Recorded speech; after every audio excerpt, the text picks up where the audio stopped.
So what we've done today is recreate our introduction from the night of the webinar, because we had a slight technical issue, which meant that the very start wasn't recorded. So we're just recreating that for you now, so that hopefully you can sort of see how the context is set, ready for our very first webinar. Hello everybody and welcome to this, the first Comms Unplugged CIPR Health webinar, brought to you live and direct by Zoom. And yes, we do see the irony of that. So really pleased that we've got a sellout for our first ever webinar, and thanks so much to the good people at CIPR Health for making this happen tonight. So we've got a packed program of professional learning and wellbeing tips to run through over the next hour. Tonight I'm joined by my marvellous colleagues from Comms Unplugged. We've got the famous Sally Northeast, who's working behind the scenes running the webinar. Hello Sally. Hello. And the equally famous Georgia Turner, who is looking after all of your questions for the Q&A tonight. Hello Georgia. Hello, good evening. Also really pleased to be joined by Rachel Royal, who is chair of CIPR Health. And in fact, Rachel, would you like to say a few words just to kick us off this evening? Hello, my name's Rachel Royal. I'm chair of the CIPR Health Group. And as many of you know, we've partnered with the Comms Unplugged crew. We're super excited. We had hoped to get together face to face over the summer and to really broaden the opportunities that you have available for health and wellbeing. But as we've had to adapt everything that we're doing in our life, we've adapted too. We had a sold out webinar last month, which many of you came to, and we hope many more people will join us and enjoy the content that we've got prepared for the next 2 sessions over the next 2 months. Do please be kind to yourselves, look after yourselves, and we really hope that you'll join us soon at a CIPR Health and Comms Unplugged webinar. Thank you. So I'm very, very pleased now to introduce Irena. She is my yoga instructor, but she's also an original unplugger because she has been doing yoga sessions for us in the field since Comms Unplugged 2017, the very first event, and every year since. Everybody loves her because she's not too yogi. Don't worry, there'll be no downward dogs. You only need to sit in your chair for some nice, relaxing yoga and enjoy.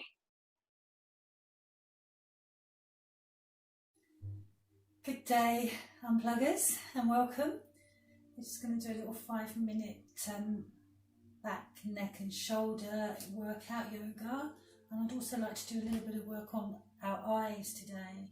We've been doing an awful lot of work on the computer, everyone's been staying at home, so the vision has become very, very tunnelled, and maybe we just want to open out the eyes a little bit more so they can function a little bit better. So just come to a nice comfortable seated position. If you're wearing glasses or contact lenses, if you can, please remove them. That would be great, as long as you can still see me. But hopefully my voice will be able to talk you through anyway. So feet are planted firmly on your floor, your carpet. Elongate through your spine. Just turn your palms onto your lap. Don't turn palms up towards the ceiling. And just roll your shoulders back and down. Just take a nice deep breath. Close the eyes and take a deep breath in. A little tiny gentle hold. Soft, and the softest breath as we breathe out. Really softly through the nostrils. Do that again with the eyes closed, inhaling. Exhale softly, softly. Shoulders soft. Jaw soft. So I'm going to do the first set of exercises with the eyes open so you can get an idea of what I'd like you to do with your eyes closed. So we're just going to go to the horizon where the sun, the sky meets the sea. And in the middle of that horizon we're going to place the sun. So the sun is right in the middle of the horizon there. And very gently we're going to take the sun and roll it along the horizon all the way to the right. Nice and slowly, make sure the shoulders are relaxed, and then back to centre. Do that another time, all the way to the right. And back to centre slowly. Now, close your eyes and do the same thing. So we're going to go again. Find the sun on the middle of your horizon. Try to keep the shoulders soft and indeed the jaw. Tongue loose in the mouth. Go all the way over to the right. And slowly back to centre. Do that again, all the way to the right. And slowly back. One more time to the right. And back to centre. So just pause and just drop your head down towards your chest. Take an inhale here, hunching the shoulders. And a little rotation back as we exhale. And then inhale, come back to centre. And now we're going to go back to the horizon. And this time we're going to roll the sun along the horizon all the way to the right. And back. And again. Keeping the shoulders soft. And back to centre. One more time. Bring the eyes back to centre. And again, just draw your chin down towards your chest. Inhaling, hunch. Exhaling, rolling the shoulders slightly back and down. Imagine you've got two back pockets. The back by your shoulder blades, and just put those shoulders down into those back pockets. So let's, do open your eyes for the moment, but ideally the eyes closed if you choose to do this again. So I want you to go to the night sky, yeah? So it's night, it's really dark. Close your eyes and look up into that night sky and just choose 2 stars and pop those stars into your eyes, okay? So close the eyes, the stars are inside the eyes. We're going to screw the eyes up really, really tightly, and then we're going to open the eyes really brightly and let those stars shine out like bright, bright headlights. Let's do that again. Screw them up really, really tightly. Inhaling. Exhaling gently. Open the eyes. Bright, bright stars, bright, bright headlights. Nice. And then just close the eyes again. And just bring your chin down towards your chest. Rub your hands together. Nice and briskly. And just cover the eyes. Fingertips in the hair, into the hairline. And just take a nice breath here. As you breathe out, imagine the breath is seeping out of the eyes and the darkness is soothing the eyes. Lovely. Come forward. Gently open the eyes. I think I better do this one side on. Do sitting up nice and tall. Take the back of the chair, shoulders down, chin tucked in, don't stick your chin out. Lift the heart, not the chin. And we're just going to come forward and use your arms to really stretch. The back of the neck is long. Lengthening forward, and then slowly come back up and roll. So this is a little abstract. This is my S. I'm just going to place my hands on my thighs or towards my knees, depending on your range of movement. So we're going to lift the chest, not the chin. Keep the chin soft. Inhale, lifting the chest. Let's say that's an S, abstract. Exhale, rounding. So we're trying to connect the upper spine to the back of the chair. So we're going to inhale, come up into our S. Exhale, rounding. So I'll see. Let's do that one more time.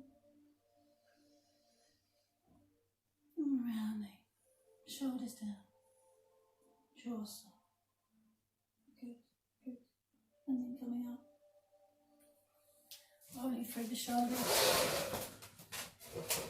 We're going to take the arm up. Take this left arm up. We're going to inhale. And then as we exhale, bring that left ear towards that left shoulder. That's so nice. Draw the left elbow down. Inhale, hunch the right. And then let it go.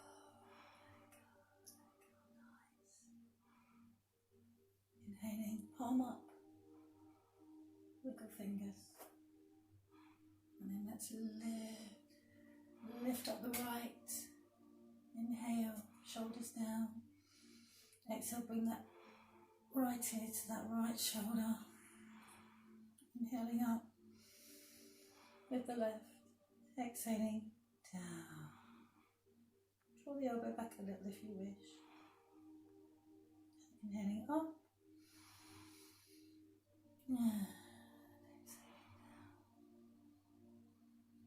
And head back to centre. Nice roll in the palms to the chest. Take a lovely deep breath. Wish yourself peace, joy, happiness and health. Try to send that peace, joy, happiness and health out to the entire universe. Spread the planet with that beautiful vibration. Have a great day. Namaste. So, delighted to welcome this evening Nick Hedderman, who is Director of Modern Workplaces, and Robson Smith, who is Modern Workplace Evangelist, and they're both from the team at Microsoft UK. So really delighted that you've joined us this evening. And the irony is not lost on us that we're doing this via Zoom. And thank you for being such great sports and letting us do that with you this evening. So we thought it'd be really handy to get your insights, your thoughts, your lessons, and really share with us how we can continue to get the most from all things video and especially Microsoft Teams. And if there's one product from Microsoft that we've been really focusing on over the last couple of years, that's Microsoft Teams. We built Teams as a way for people to come together, to call, to meet, to chat, to collaborate from any device, all in one place. And the way we designed it and the way we built it is absolutely grounded in those principles of fostering a more open way of working, where real-time co-authoring and access to the most critical context is available to everyone in the team at any time. And that's fundamentally different from that old way of working that I just described. So just a little bit more, since we launched Teams, we saw fantastic growth actually over the first few years, and it's certainly grown in popularity. And then the coronavirus pandemic struck, and needless to say, as you sort of teed up, Darren, our lives have certainly been very busy over the last few months, and that adoption and that usage has really skyrocketed.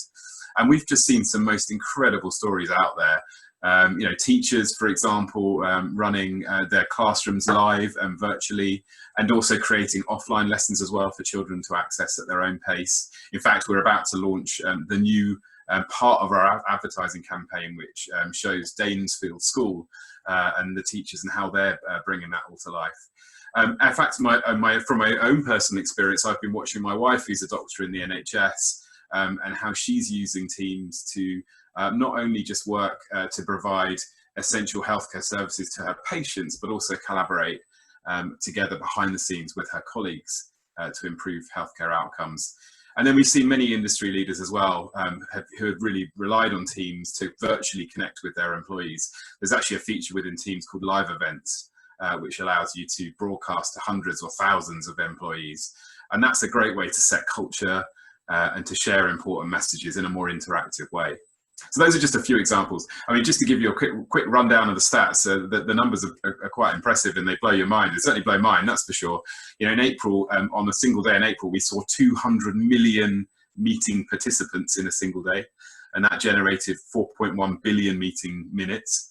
We're 75 million daily active users now around the world. And what's great is that 2/3 of those users have not just used Teams as a way to meet like we are at the moment, but also to share files, to collaborate, and to try that new way of working. So we're definitely seeing that coming to life through this pandemic. And now we're constantly evolving the product. We've got lots of great ideas here at Microsoft. We also listen very much to our users. And we're adding new things all the time. Actually, just something we added recently is the ability to raise a hand in a digital meeting, which is a great way to be more inclusive. We've increased the number of videos grids you can see on a screen. So especially when there's no content being shared, it's great for seeing more faces. We're just about to add this new feature called walkie-talkie mode. So if you've got the app open on your phone and you're in, say, like a frontline role, and you want to communicate securely and quickly with your colleagues could be very useful for when you're organising your events as well, Darren. You could quickly and securely just chat to each other using that walkie-talkie capability. And then Teams is very much a platform. You could add lots of things into a team, like a OneNote, for example, to store all your digital notes. You can assign actions using the Planner application. You can visualize data using something called Power BI. And third-party developers as well are adding lots of their applications into the store. So from Adobe to Trello to GitHub to Kronos, you name it, there's a bunch in there that you can add in to really expand the experience. So, Teams is very much that sort of central experience. It's changing the way people are using it. I hope for those of you that are users, you've enjoyed it and you enjoy the product today and you enjoy the product as it evolves. And if you haven't tried it and you like what you're hearing right now, you can sign up for free. Just type Try Teams into any browser and it'll take you straight to the Microsoft website. And so, that's just a quick one from me. And then just to say, myself and Robson are going to be here for questions. We'll probably have formal time for questions as well as you can type them into the chat window. So we can do that in parallel to the conversation that's happening live. So please feel free to post anything that's on your mind related to either Teams or anything actually Microsoft related. We'll be more than happy to help. And before I hand back to you, Darren, and before you sort of tee us up into the next bit, I would just wanted to add that working with the NHS over the last couple of months has been truly rewarding. We actually enabled all 1.3 million users in the UK with Teams for free as the coronavirus outbreak came to life. So that allowed the NHS workers to really, quickly collaborate and communicate together and get the ultimate functionality. So I'm really excited that Mark's here on the call today, and I can't wait to hear his story about how the NHS and how NHS Digital has enabled this. So thanks, Darren. Brilliant. Thanks very much, Nick. And those are incredible stats. I love a stat, and those are really impressive, aren't they? So well done on that. And again, on behalf of the NHS and colleagues on the chat tonight, thank you for the support that you've given them, because that must have been invaluable to teams all across the country. So, big thanks for that.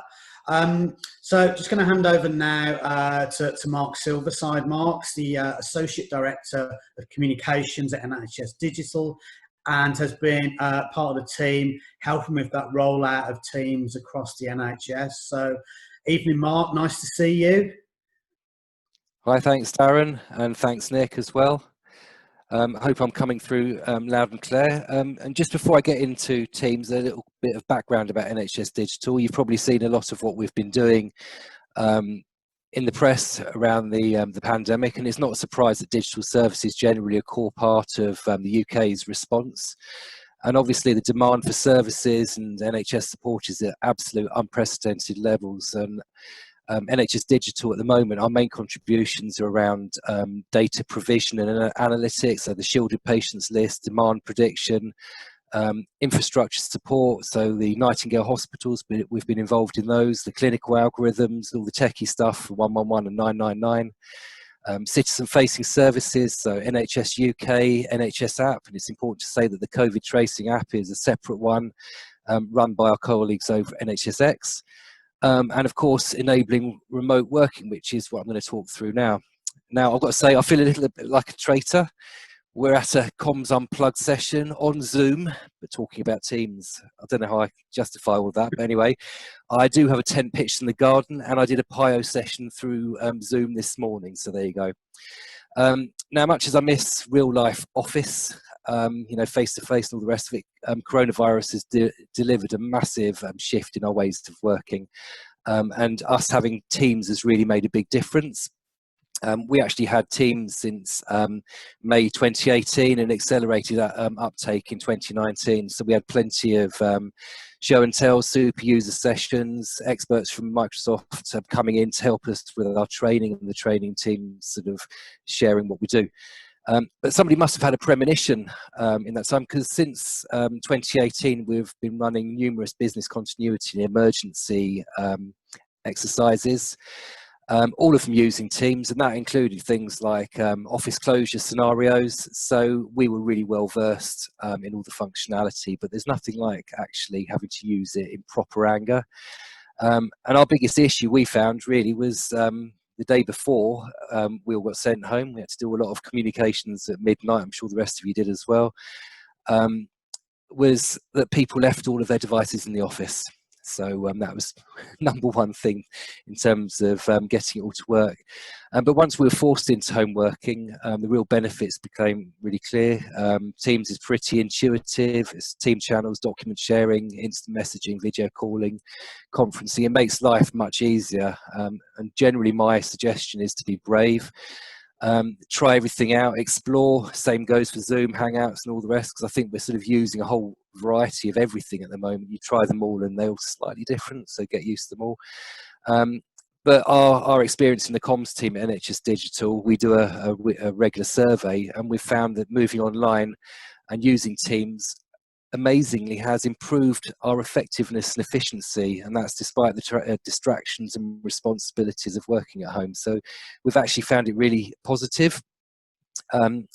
So when the pandemic started, it was really clear that the systems that support remote work and mobile working would skyrocket. So as Nick mentioned, we rolled out Teams to 1.3 million NHS mail users in mid-March, all for free, which is amazing.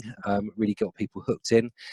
And that release gave them secure instant messaging, direct audio, video calls, and virtual meeting capabilities. So we went from, I think in the NHS, probably a few, maybe tens of thousands, to over 400,000 users in a matter of days and weeks, and it's continued to expand since then. So our role, apart from the technical rollout end, was all around behaviour change, so driving adoption and uptake by individuals. So we were running webinars, chunking the information into bite-sized pieces, encouraging use, and then layering in the more complex features afterwards. And Nick's already covered some of the big stats. I suppose in the NHS, our big stats don't quite sound so big now, but they are still big. Uptake's been really impressive, and they're growing at a continuing steady rate. In some sectors, particularly NHS trusts, and I know Dorset here, they're in the top 3 of users at the moment. CCGs, GP surgeries have all responded really well to the deployment. Not surprisingly, private chat messaging is the most used function, with meetings and calls and team chat messaging sort of following up behind that. At the moment, every day we've got about 124,000 active users sending almost 500,000 MS Teams messages, which is pretty big stuff. And there are over 80,000 remote meetings every day. That's more than 6 times we had in the first week of the rollout. So it's really grown, well, exponentially, really. I think we've we've really used it and really explored the functionality, and we've customized it. You're mentioning Planner and all the various things. We've plugged in lots of things and tried to make it our integrated hub for everything that we do. So it is the go-to place for a lot of what we do for our team in comms, but also wider for the project management office for the whole of what we're doing with the organisation in coronavirus. So I'm not going to give you loads of advice about using these systems. I'm not going to dwell on that because there's loads out there on the internet. But we work really hard to try and not replicate, but replace some of the normal day-to-day stuff that we do in the office. So we use Teams to provide support, celebrate success, provide connectedness while doing everything that we have to do, and also keeping everybody up to date. We're currently, just excuse me while I just find the right screen, we're running an internal thank you campaign. So we've customized, obviously I'm using this on Zoom, but this is one of the backdrops that we're using in the business at the moment. And then we do all sorts of fun and informal stuff, like doing departmental chats over a coffee, or the very popular weekly pub on a Friday evening that is very well attended and sort of gets people into a different mood and spirit for the weekend. It's fair to say that the 1-9-90 rule applies. I'd say that there's maybe more in comms because we're all a bit more outgoing and extrovert maybe, but 1% of people tend to be the conversation starters, 9% are the reactors and they sort of respond and all the rest of it, and there is a large chunk of people that tend to be passive observers to what goes on. And this is in the video, but also on the things that you post on the channels, chat and those sorts of things. So we do a lot to try and get the 90% engaged, and I think the pub is probably the one that really does the trick the most on that one. The different styles and size, the number of people you've got at video meetings all need real thought and a tailored approach. So the larger team sessions especially need preparation and focus. And it is a bit weird. I think the 9-person grid we've now got makes a big difference, because when you're talking to a group of 100 or whatever people and everybody's on mute, it does feel like you're talking to yourself a little bit, because you're looking at your face, words coming out, and you're not really sure if anybody else is there. So it does need focus. Effective chairing is really important, I'd say. As we've done here, muting everybody, encouraging people to use the chat function is really important. Turning on the video when people are speaking, there's lots of evidence and insight about that, but also recording the calls, because especially at the moment, not everybody can make calls, so playing it back and streaming it back on the stream functionality. But then also turning video off if your broadband can't cope, because not everybody's got great broadband. So we've all learned little tricks about, what improves the user experience. I think most importantly, really for us, especially when everybody is working at home, everything is different. You'll be distracted, you'll say amusing things. The key thing is not to apologise. I think we're really embracing the new normal. My bingo sheet of video call moments has been filled many times over. Oh, hold on, am I on mute? Am I not? Can you see me? Can you hear me? All that sort of stuff. There's the cat, there's the dog, whatever it is. And appreciating the difference, celebrating the light-hearted moments. It is really the new normal. I think a big win for us that Nick mentioned it earlier was the deployment of the additional functionality that Team Events Live gave us to be able to broadcast and interact on a massive scale. For us, it was with our 2,000 plus staff. We did some evaluation, attendance went up, approval ratings went up, and the costs with no travel involved went right down. So we've been able to run them more frequently. Will we ever go back? I'm not really sure. If we do, it'll definitely have changed the way we think about events in the future. So reflecting on the last couple of months, the rapid change that was forced on us has really been an opportunity. Teams has played a really big role in our ability to deal with everything and keep the show on the road. Many people in the team across the whole of the organisation actually feel more connected to the people they work with. It's given me new insights, new contacts across the whole business that I probably wouldn't have met if I hadn't been working on Teams. We've also been able to learn a lot more about colleagues as individuals, which I think is really exciting. You get to meet people in a really different way. We've had glimpses into people's homes. We've enjoyed cameos by their children and their pets. We've had a good old nosy at people's bookshelves. You should have seen what was in the background on some of our senior leaders' reading material. I can't really go there, but it was interesting, shall we say. And of course, it's really helped us continue to do the day job and in what really are extraordinary circumstances. And I should say, word to the wise, if you don't want your personal conversations recorded after a team call, it's very wise to hang up and switch off. And I'll probably leave it there and say no more, but very happy to answer any questions. Excellent. Thanks. Thanks ever so much for that, Mark, and well done. I mean, that's like a Herculean effort, isn't it? As somebody, a comms person in NHS said to me, I've wanted Teams for 18 months. Suddenly I got it within 48 hours. And I think that's a huge, huge achievement. So well done to you and the team for everything you've done there. I see we've got lots of questions that have come in from participants. Georgia, you want to run through some of the questions that we've had for Mark, for Robson, and for Nick, and if there's any particular themes that have come out of those questions? So one of the quick and easy themes from 2 or 3 people is, how do we get the customizable backgrounds? Everybody wants to know that. Everyone loves those. Do you want to share us that one, Robson? Yeah, of course. So once you've installed the latest version of Microsoft Teams, when you're joining the video call, there'll be an option in the middle. So it will give you your webcam. It will tell you the option in the middle to add a customized background, and also the option to share your microphone.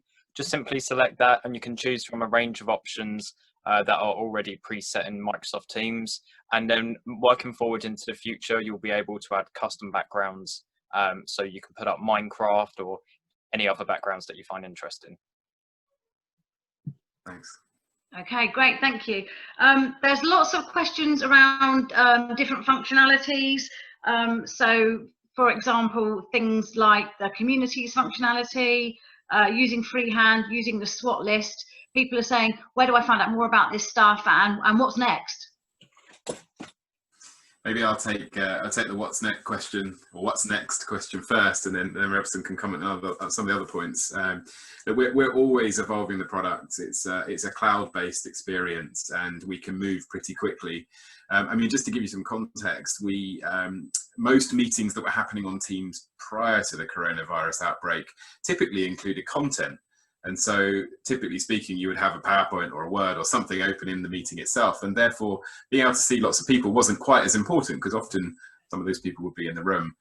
So we then saw very quickly, actually, as everyone moved to remote working, you've got to have the more video thumbnails, and so we engineered that very quickly. So putting feedback into what's called our user voice community, and we'll share the link for that in a second, is really important.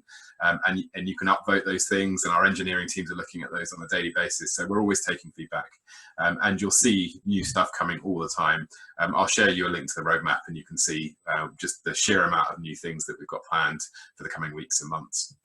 As for those specific points around handwriting, and I can't remember quite the other ones you mentioned, Georgina, but did you want to? There was communities, freehand, SWOT list.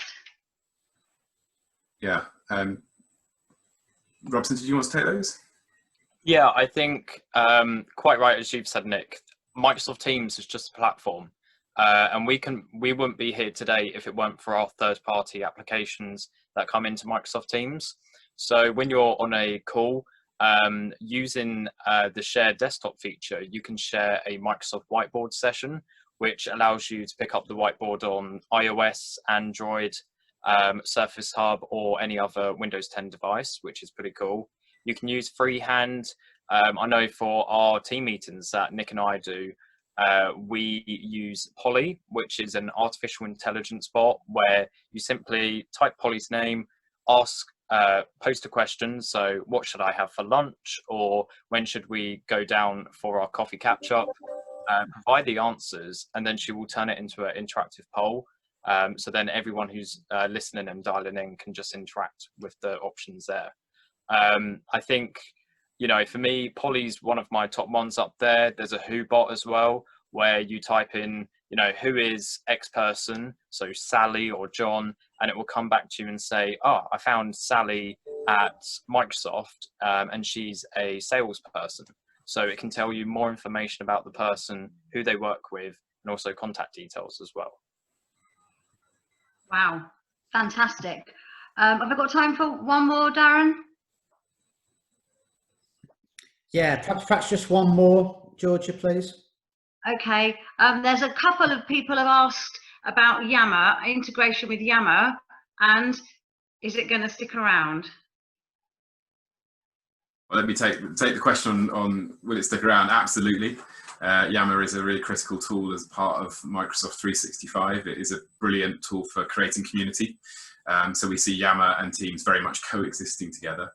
And then Robson's actually already posted in the chat, there is a link to the Yammer app that you can now install into Teams. So if you want to have better interconnectivity between Yammer and Teams, that's absolutely possible now.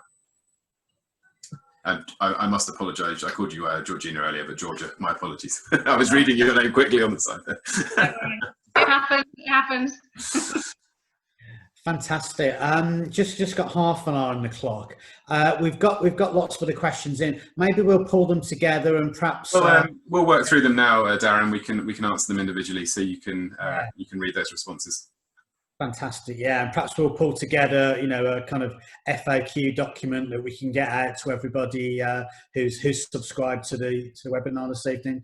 So, brilliant, thank you. That was fascinating and really, really useful. Can I thank Mark, Robson, and Nick for your insights and for your lessons on Microsoft Teams, and excellent work that you've all done over the past couple of months. So, big thumbs up for that. So thank you to you guys.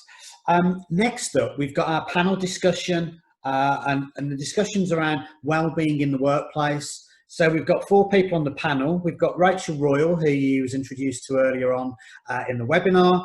We've got Louisa Dean, who is Head of Communications at the Royal Borough of Windsor and Maidenhead. We've got Sally Northeast, who's coming away from being behind the scenes. So Sally, you're going to come in and join us for this one. And Georgia too. So Georgia, as you know, is Head of Comms at BCP Council. So really, so tell you what, we'll go first with Rachel. So Rachel, do you want to couple of minutes around what you've been doing in terms of well-being in the workplace, because you have day jobs as well, don't you? So you wear several hats, but in terms of the day job and well-being, you know, what have you been up to, and what have your lessons been over the past couple of months? Brilliant. Wow, I mean, I started a new job in the middle of the lockdown, and I don't think any of us could have kind of anticipated the context in which we're all kind of working. And it was really difficult for me because having spent my career in the NHS, it was really, really difficult sitting on the outside and feeling slightly helpless that, you know, how can I help and support my family and all of the wonderful people that I've kind of previously worked with. So it's been quite a challenge. But one of the programs of work that we started working on last year with the Chartered Institute of Public Relations and the Health Group was to pull together a program of help and support for public relations and comms practitioners. So we were really pleased last year that we did the webinar, and we had actually been working since September on an employee assistance program. And luckily what we were able to do at the beginning of April is launch that and make it available to people who are kind of signed up as CIPR members. They previously were able to get kind of financial and legal support, but now what they were actually able to do is to get some mental health assistance and support, because for many of us who know that if we've had a difficult time before with an employer, the last kind of place you might want to go to is the help necessarily that you have automatically from your employer.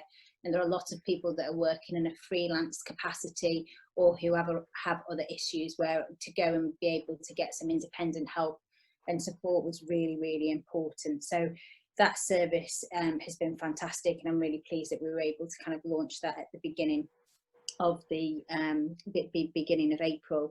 And we've got lots of other things kind of planned for the rest of the year. But my insights for me personally have been, the biggest thing is that kind of, you know, being kind to yourself. And I think it's been so hard because it's affected every aspect of all of our lives. There's some saving grace, isn't there? Comms at last, you know, PR, we're considered key workers, and people have kind of really seen the value of communications, and that's often been a battle sometimes. So, you know, there is some upsides to it, and the catalyst of all of the things in relation to culture change, tech, all of those things that can help improve. You know, it would have taken us years and years to actually get that far, and I have no doubt that some of these things will bring about huge benefits. My highlights, it's been difficult with my children jumping off the roof onto the trampoline whilst on a video call and kind of passing me notes that the cat was stuck in the dishwasher. So all of those kind of things where as a parent you think you're failing, you're starting a new job, you don't know what you're doing. So, you know, one of the biggest areas for me, and one of the themes obviously a bit for today and a bit of the Twitter chat yesterday, is about kindness, and that's being kind to yourself and to other people. And we've all heard the phrase, but we don't know what everyone else has got kind of going on. We do have a little bit more of a glimpse now, and I think I'm filled with absolute kind of astonishment really of what some of my colleagues have to cope with, whether or not it's parents that have fallen ill during this time, whether or not it's coping with children or partners that are not working. And it's hard because chatting to the CIPR Health Group yesterday, or was it Monday? I think it was Monday. You've got this real polarization. People are either really, really busy or they're furloughed, and there doesn't really seem to be a happy medium in the middle for anybody. And I think that's something that we kind of really need to be conscious of as well as a profession too.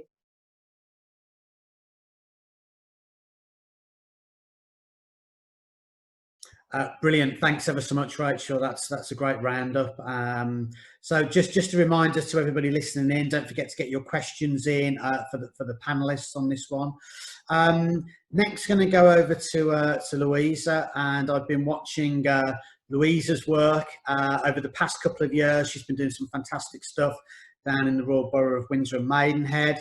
But specifically on this one, Louisa, you had quite an interesting initiative that you've tried during the crisis. Do you want to tell us a little bit about that quickly? So before the crisis happened, we were already doing a wellbeing newsletter to staff every month, and that was on the back of a really successful event that we held for staff about wellbeing and looking after yourself.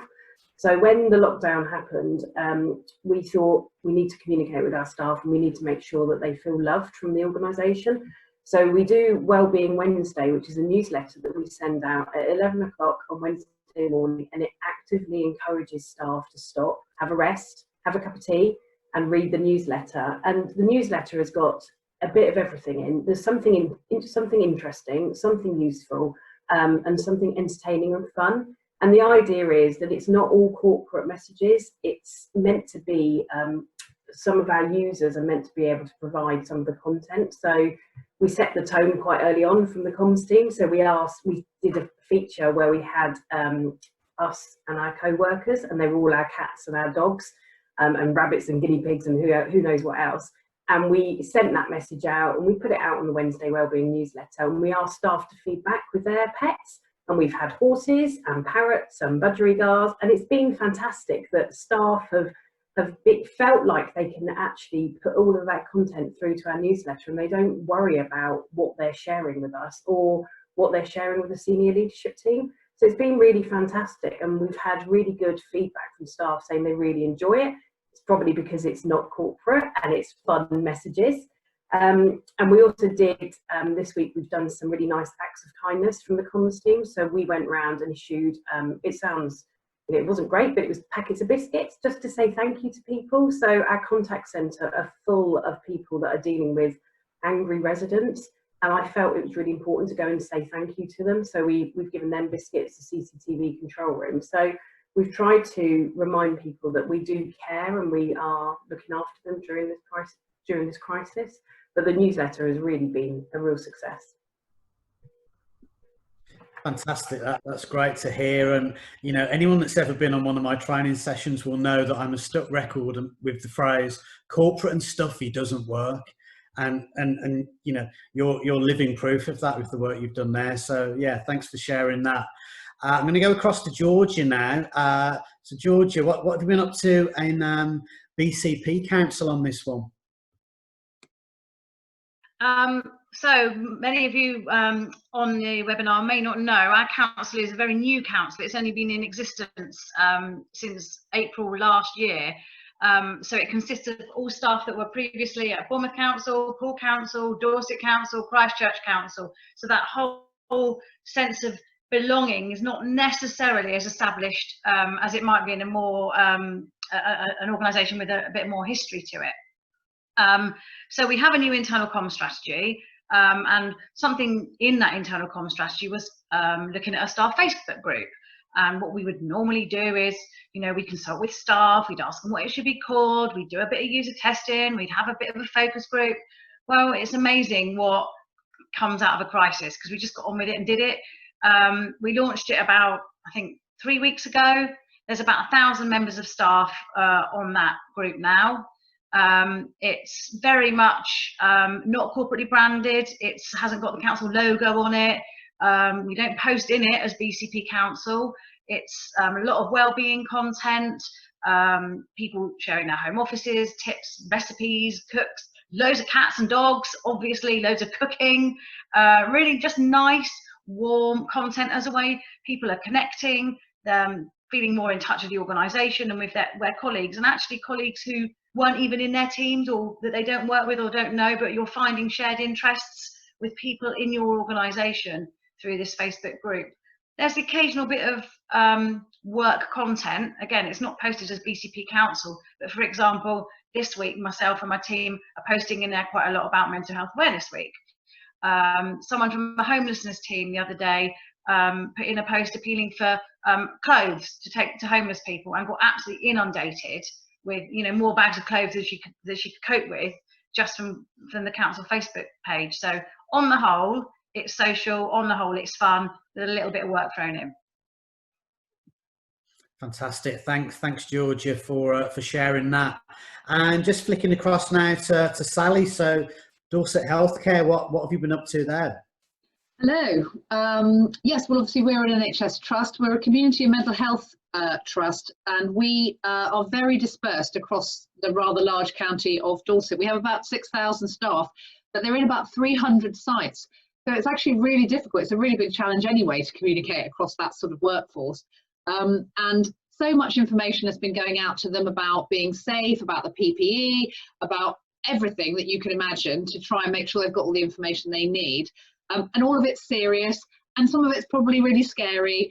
And so all of that we need to balance out with starting out the week in the right way. So well, I came up with, and probably my team curse me for coming up with these ideas, but I came up with Motivation Monday, which is really aimed to start the week right. So very much what Louisa and Georgia have spoken about. Lots of fantastic user content. So our staff, they've been doing the singing and dancing videos that you've seen from NHS teams, which have been absolutely fantastic until the tide turned on that a little bit and people got a bit funny about it. But lots of stuff that staff are doing to keep themselves positive, all the dogs and cats, of course, rabbits, everything else. So most of the stuff that we do in Motivation Monday is generated by the staff, and it's designed really to just to be shared on our intranet, on our Facebook group as well. Every week we've got a slot in our newsletter, our news bulletin to staff, and it just helps people feel like part of that wider team. They get to know each other, they get to know that people are dealing with the same sort of things as them, or they get ideas about how they can improve wellbeing in where they are. And really about spreading positivity and helping people to see, that they're not alone. And I think, we've got 12 community hospitals, and they've got all very different characters across those hospitals. We've got 2 mental health inpatient units. Those are very different as well. But actually, people are connecting on a human level and seeing, whatever job you're doing, there are people out there who are going through the ups and downs just like you are, and we can all get ourselves motivated on a Monday with some of these really lovely positive bits of content. So that's what we've been doing. Fantastic. Good to hear, Sally, and well done for all of that. Just for those listening in, we're probably about 10 minutes behind schedule. So if you can stick with us, it's worth it. Please do. Lots of questions coming in. A couple of questions I've spotted. First off, for Louisa, what do you use to send your email newsletters out on? That one's come in from Suzanne Downey, and from Adam Grinsell. Love some tips from Louisa on increasing engagement with newsletters. So what do you use, and maybe what's your one top tip for getting more engagement from your newsletters, Louisa? So we use Constant Contact, which sometimes is the bane of our life in the comms team, but actually we use it for internal comms as well as external comms. We use it for a residents newsletter as well as a members newsletter. So it is quite a good tool. The top tip about getting engagement, it's really been about getting the staff to provide the content for you. So one of the things we've done in the newsletter is we asked somebody in the comms team to do a piece about dealing with mental health pressures, looking at all the social media content that's out there at the moment. So we led the charge in that story, and then we got our librarians to do something about what books you could read during the lockdown. And we've done the same with our IT team about what apps can you use, how do you use Microsoft Teams, how do you use Zoom. So we've got experts around the organisation to talk to the newsletter and then send the message out to staff. And that's seeing a real engagement because you've actually got people that other people know talking to them in the newsletter. Excellent. Thanks for sharing that, Louisa.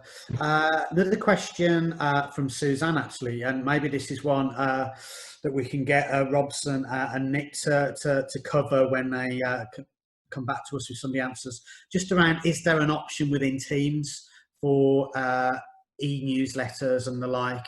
I'm not 100% sure, but I would guess. Maybe I could just talk to that very quickly, Darren. You can write as much as you like in a post. In fact, if you turn it into editing mode, you can sort of treat it very much like an email. And I was actually, funnily enough, just replying to Karen Baker just on this point. I send a weekly recap to my team. We have a team specifically called the Highlights and Heroes channel. So channels are subsections within a team. And that's where we sort of celebrate great work, but I also write my weekly recap in there, and other people can chime in and add underneath as well. So it forms a really nice sense of community, and it's a great way to share what's going on and celebrate people and build a sense of culture. Fantastic. Thank you, Nick. Question for Georgia. Could you pull together a case study for your Facebook group, because it would help a colleague who sounds like struggling to get it through their management team back at work? So how did you do it, and what would your top tip be for getting Facebook groups in the workplace? Well, it was already down as something we would explore in our internal common strategy. So we did have it kind of on the radar of the top team as a kind of something we'll look at, as opposed to a concrete timetable. We did have a business case. I know Melissa's on the webinar. We borrowed the business case from Dorset Council, and then we BCP Council-fied it. We then gave it to Sally. So it's been doing the rounds in Dorset. But I didn't actually take the business case anywhere in the end. My boss was great. He took our recommendation and said, look, just go for it.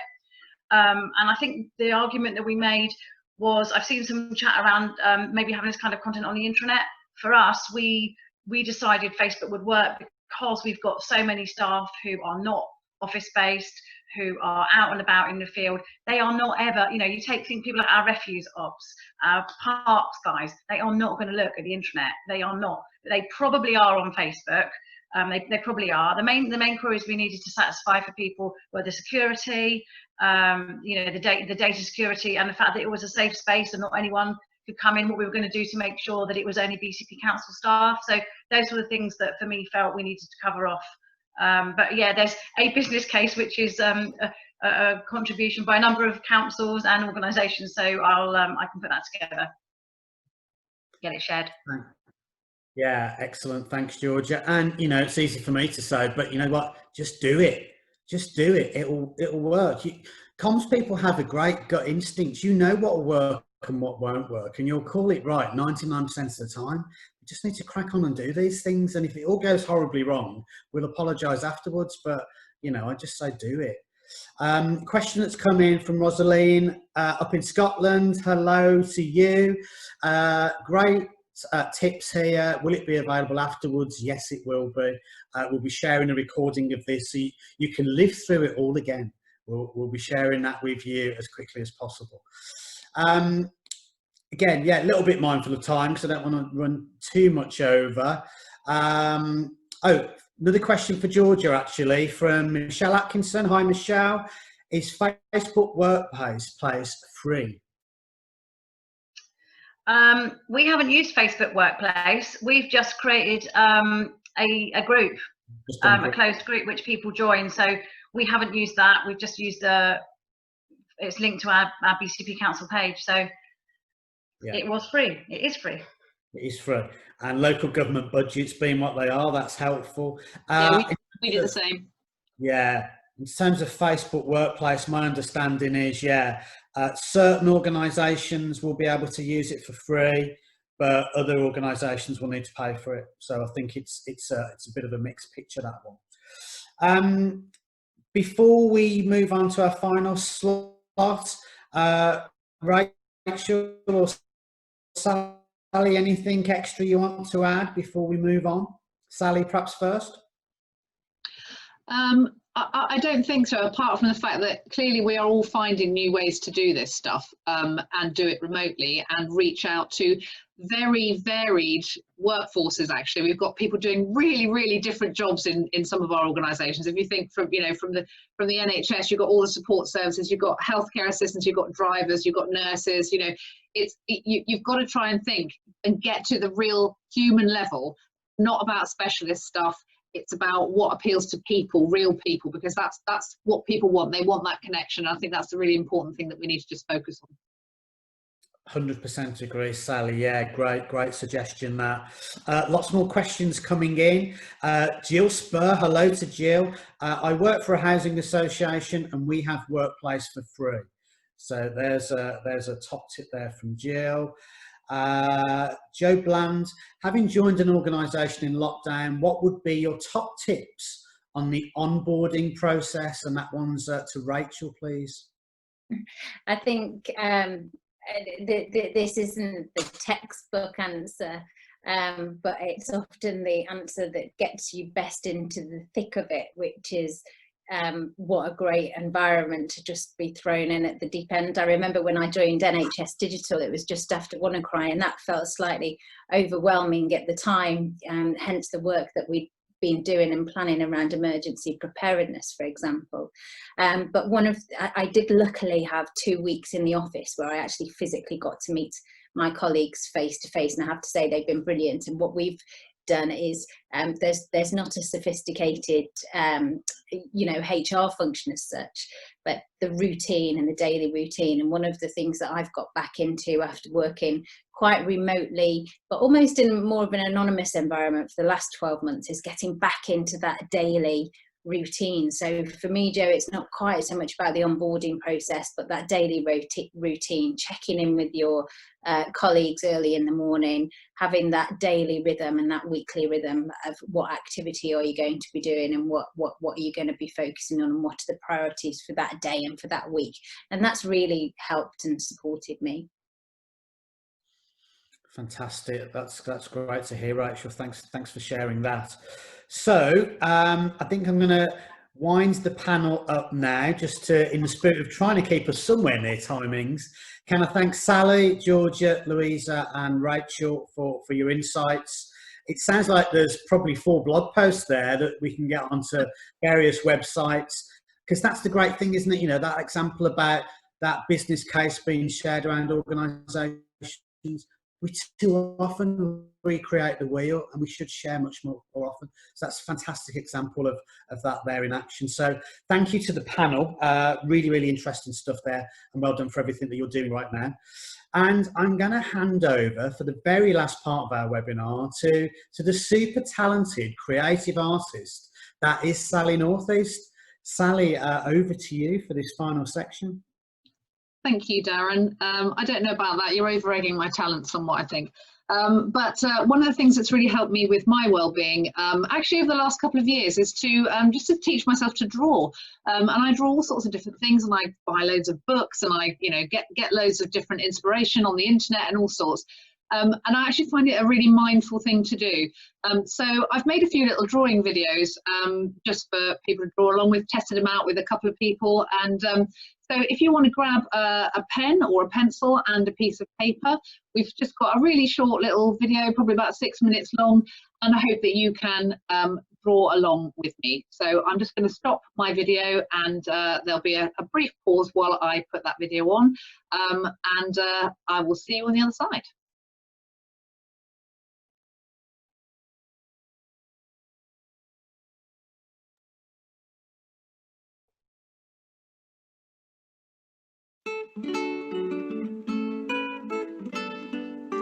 Hello Unpluggers. So today, once again, we're going to take some inspiration from Joanna Basford, and we're going to draw some fish. And the great thing about these is that you can draw all sorts of shapes, and they all look cool. So we're going to do some pointy fins like that. And then we could do a nice long fish like that.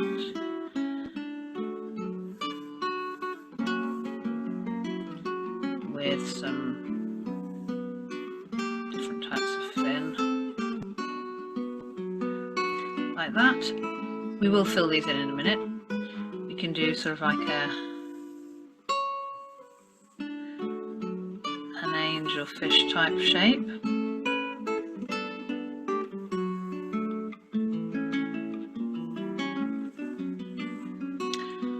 And then maybe a little rounder one, like that.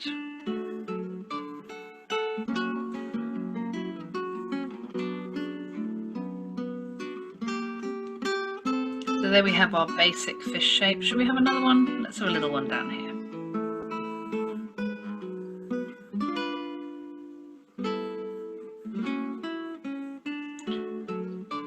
just give him a fin on the top. There we go. So those are your basic shapes, and you can do all sorts with these. So you might have some stripes on your fins like that, and possibly on your tail as well. And then we've probably got something like this, and the fish eye. You can give him a little eye like that. And then on your angelfish, maybe we've got a frondy tail like that. You can do what you like, really. Make it a bit funky. And we'll give him an eye as well. And then maybe we'll do lots of different triangle shapes on this one. Looks like a triangular sort of fish. So the triangle shapes fit quite nicely. I mean, really, you can do whatever you want with these. Okay, so there we've got some triangular shapes. Let's try something with a bit more of a fin. So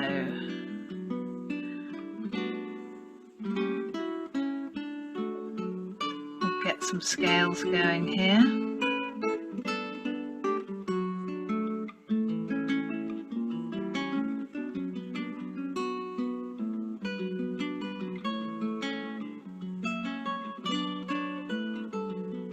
Relaxing doing this. There we go, and maybe we'll give him a double line there. And we might do some dots on his fins, make it a bit different. Might be quite a good thing to do with your kids actually, because this is quite straightforward and easy to do.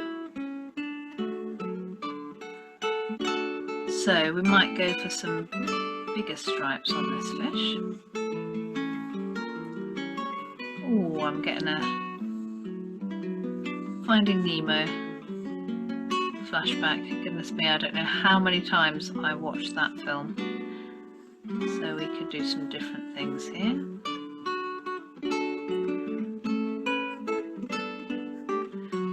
And maybe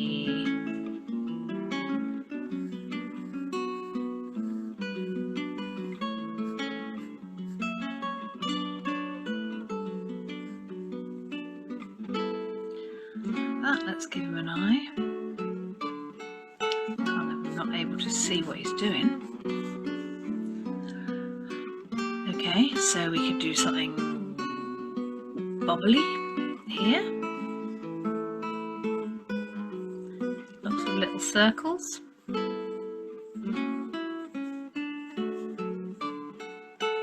They look a bit like scales. Really let your imagination run riot on something like this, because it's your own personal fish. So you can do whatever you want to do. We've got one little fish down here who still needs a pattern. So let's give him a face, and then maybe we'll go for a bit of a crisscross pattern like this. Embellish it. Like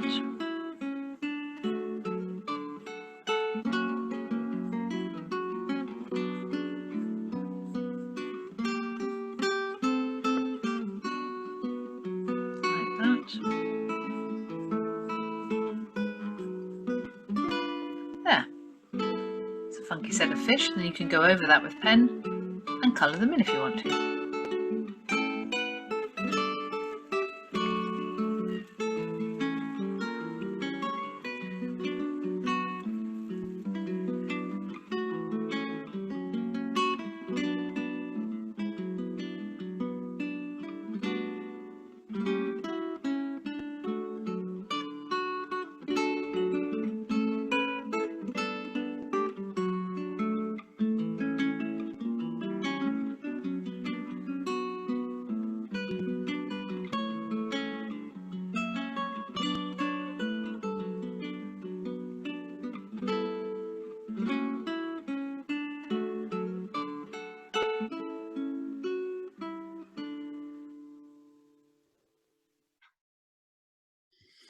Fantastic, Sally. That was really good. I had a go. There we go. I've called mine Fish. Very original. So fantastic, really good. You can see why I never made it onto Tony Hart's Take Art, can you? So just want to thank everybody that's taken part today, all the speakers, all of our panelists, to Nick and to Robson from Microsoft UK, to Mark from NHS Digital, all of our speakers. Big thanks again to Rachel from CIPR Health for everything you've done to support this, and from all our participants from across Scotland, Wales and England. Great to see everybody represented. So we'll be sending a copy of the webinar, the recording. We'll be getting back to you with some of the information that we've promised you, whether it's answers to questions that we haven't had a chance to cover, or other information that's come out of the chat. The chat's been great and so many questions. So thank you all for that. Thank you for everyone that's taken part. I know we've run over a little bit, but I hope today has been that just really nice blend of professional learning and health and wellbeing. It's really important. We know that we balance the two out, and that's what these webinars are for. The next webinar, tell your friends, tell everyone you know to get signed up for the next webinar, which I'm sure hopefully will also be a sellout. We'll be running that in middle of June. So webinar 2 will happen in the middle of June. Keep following CIPR Health on Twitter and Comms Unplugged on Twitter for more information on that. And just want to wish everybody a lovely evening, whatever you're doing next, whether it's putting the kids to bed, rescuing cats from dishwashers, Rachel, whatever you're up to, have a marvellous evening, and thanks everybody for tuning in. And to Georgia, cheers. Cheers. Thanks, everyone. Thanks, everyone. Bye.